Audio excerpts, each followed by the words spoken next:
என் அன்புக்குரியவர்களே, ஆண்டவரும் இரட்சகருமாய் இயேசு கிறிஸ்துவின் நாமத்தில் உங்களை அன்போடு கூட வாழ்த்துகின்றேன். இந்த டுடேஸ் விக்டரி உங்களுக்கு மிகுந்த ஆசீர்வாதமாக இருக்கிறது என்று ஆண்டவருக்குள் நான் நம்புகிறேன். ஒவ்வொரு நாளும் பதிவிடுகிற இந்த செய்திகள் அநேகருக்கு ஆசீர்வாதமாக இருக்க நீங்கள் பிறரை இந்த செய்திகளை கேட்கும்படி சொல்லுங்கள். இந்த சேனலை சப்ஸ்கிரைப் பண்ணும்படி சொல்லுங்கள். இந்த ஆண்டு வசனத்தின் ஆண்டு என்று ஆண்டவர் சொல்லியிருக்கிறபடினால் அநேகருக்கு இந்த வசனத்தை அனுப்பி கொடுத்து கூடவே இந்த சேனலையும் சப்ஸ்கிரைப் பண்ணும்படி சொல்வீர்கள் என்றால் இதில் பதிவிடுகிற பிற செய்திகளையும் அவர்கள் கேட்டு ஆசீர்வதிக்கப்படுவார்கள். இந்த உலக வாழ்க்கையிலே மனிதர்களாய் வாழுகிற எல்லாருக்குள்ளும் சில வேளைகளில் சில உரசல்கள், சில பிரச்சனைகள், சில சிக்கல்கள் வருவது இயல்பு. குடும்பங்களுக்குள் வரும், வேலை செய்கிற இடத்தில் வரும், ஊழிய பாதையில் கூட வரும். அப்படிப்பட்ட சூழ்நிலைமைகள் வரும் பொழுது ஒரு விசுவாசி அல்லது ஒரு தேவனுடைய பிள்ளை, ஒரு கர்த்தரை அறிந்த மகன் மகள் அந்த காரியங்களை எப்படி எதிர்கொள்ளுகிறார்கள் என்பது அவர்களுடைய ஆவிக்குரிய முதிர்ச்சியை காண்பிக்கிறது. அவர்களுக்குள் ஆண்டவர் இருக்கிறார் என்பதை வெளிப்படுத்துகிறது. நீங்கள் ஒரு பிரச்சனையை சந்திக்கிற விதமே உங்களுடைய ஸ்பிரிச்சுவல் ஸ்டாண்டர்டை வெளிப்படுத்திவிடும். நீங்கள் மன முதிர்ச்சி அல்லாதவர்களைப் போல கோபதாபமாய் ஒரு பிரச்சனையை சந்திப்பீர்கள் என்றால் you are not a matured Christian. ஆண்டவர் நாம் எல்லாரும் நாளுக்கு நாள் ஆவிக்குரிய வாழ்வில் முதிர்ச்சி அடைய வேண்டும் என்று விரும்புகிறார்.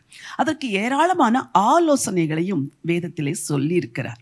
ஒரு வசனத்தை இன்றைக்கு நான் உங்களுக்காய் வாசிக்க விரும்புகிறேன். பிரசங்கியின் புஸ்தகம் 10ஆம் அதிகாரம் 4வது வசனம். அதிபதியின் கோபம் உன்மேல் எழும்பினால் உன் ஸ்தானத்தை விட்டு விலகாதே, இணங்குதல் பெரிய குற்றங்களையும் அமர்த்தி போடும். அதிபதியின் கோபம் உன்மேல் எழும்பினால் உன் ஸ்தானத்தை விட்டு விலகாதே. அதன் பொருள் என்ன? உனக்கு மேலாக இருக்கிற அதிகாரி, உனக்கு மேலாக இருக்கிற உன் பெற்றோர், உனக்கு மேலாக இருக்கிற உன் கணவனோ யாரோ, அவர்களுடைய கோபம் உன்மேல் எழும்பும் பொழுது உன் ஸ்தானத்தை விட்டு விலகாதே என்றால், சில உரையாடல்கள் வரும் பொழுது அந்த இடத்தை விட்டு போய்விடுவார்கள். சில உரையாடல்கள் வரும் பொழுது திரும்ப ரியாக்ட் பண்ணுவார்கள்.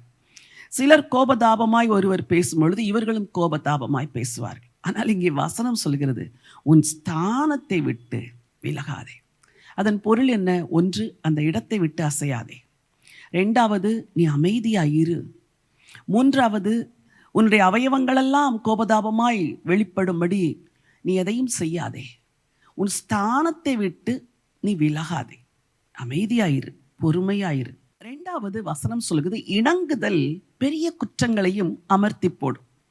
சில வேளைகளில் சில காரியங்களை விட்டு கொடுத்து விட்டால் எப்பொழுதுமே பிரச்சனைகள் சுமூகமாய் முடிந்துவிடும். ஓகே, இப்பொழுது நான் பேசப் போகிறதில்லை, இப்பொழுது நான் பதில் சொல்லப் போகிறதில்லை, இப்பொழுது சூழ்நிலைமை சரியில்லை, எனக்கு மேல் இருக்கிற அதிபதி கோபதாபமாய் இருக்கிறார், ஆகவே நான் இப்பொழுது பேசக்கூடாது, சற்று அமர்ந்திருந்து பேச வேண்டும் என்று இங்கே வேதம் சொல்லுகிறது. நான் சிறு பிள்ளையாக இருக்கும் பொழுது நடந்த ஒரு சம்பவம் எனக்கு ஞாபகம் வருகிறது. எனக்கு அருமையான என்னுடைய சித்தி அவர்கள் ஊரிலிருந்து வந்திருந்தார்கள். அப்பொழுது நாங்களெல்லாம் சிறு பிள்ளைகள், எனக்கு ஒரு 6 வயது இருக்கும். ஏதோ ஒரு காரியத்தின் நிமித்தம் வீட்டில் என் தகப்பனார் ஏதோ ஒன்று சொல்ல, நாங்கள் ஏதோ செய்ய தகப்பனார் என்னை அடித்து விட்டார்கள். எனக்கு அது மிகுந்த வருத்தம். நான் தப்பு செய்யவில்லை, ஏன் என்னை அடித்தார்கள்?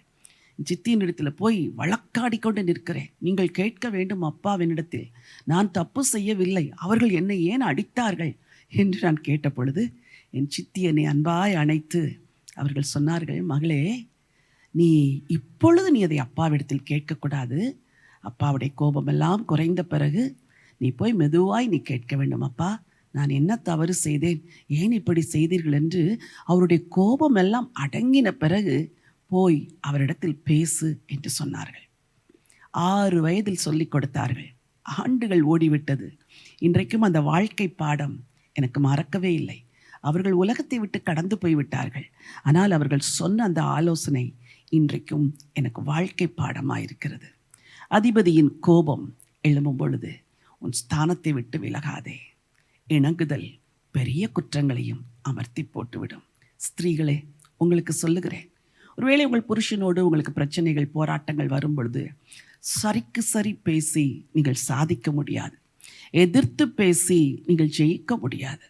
இணங்குதல் பெரிய குற்றங்களையும் அமர்த்தி போட்டுவிடும். பிள்ளைகளை உங்களுக்கும் சொல்லுகிறேன், ஒரு அலுவலகத்தில் வேலை செய்கிற ஊழியர்களை உங்களுக்கும் சொல்லுகிறேன். அதிகாரிகள் கோபதாபமாய் எழும்பும் பொழுது நியாயத்தை சொல்லுங்கள், இல்லையென்றால் மௌனமாயிருங்கள். அதன் பிறகு போய் அவரிடத்தில் பேசுங்கள். வாழ்க்கை பிரச்சனை நிறைந்தது, அதிலிருந்து விடுபடுவதற்கு வழி என்ன என்று வேதம் அழகாய் சொல்லுகிறது. இந்த வேதத்தை படியுங்கள், இந்த வேதத்திற்கு முக்கியத்துவம் கொடுங்கள், இந்த வேதம் சொல்லுவதின்படி வாழ்க்கையை நடத்துங்கள். வாழ்க்கை வெற்றியாயிருக்கும். உங்களுக்காய் ஜெபிக்க விரும்புகிறேன். என் அன்பின் ஆண்டவரே, பரலோகத்தின் தேவனே, உம்முடைய ஜீவனுள்ள வார்த்தைகளுக்காக நன்றி அப்பா. இணங்குதல் பெரிய குற்றங்களையும் அமர்த்தி போடும் என்ற வார்த்தைக்காக ஸ்தோத்திரம். உங்க பிள்ளைகள் வாழ்க்கையில பொறுமையை கையாண்டு சூழ்நிலைமைகள் வித்தியாசமாய் மாறும் பொழுது ஆண்டவரே ஸ்தோத்திரம், இணங்கி சகித்து தாங்கி பொறுத்து பிரச்சனைகளை மேற்கொள்ள கர்த்தர் உதவி செய்யும்படியா ஜெபிக்கிறேன். கிறிஸ்துவின் அந்த அழகு வையப்படும் பொழுது பதில் வையாமலும், பாடுபடும் பொழுது பயமுறுத்தாமலும், நியாயமாய் தீர்ப்பு செய்கிறவருக்கு தன்னை ஒப்புக் கொடுத்தாரே, அதே போல உம்முடைய பிள்ளைகளும் ஆண்டவரே பிரச்சனைகளையும் சூழ்நிலைகளையும் எதிர்கொள்ள எதிர்நோக்க கர்த்தர் உதவி செய்ய வேண்டும் என்று சொல்லி ஜெபிக்கிறேன்.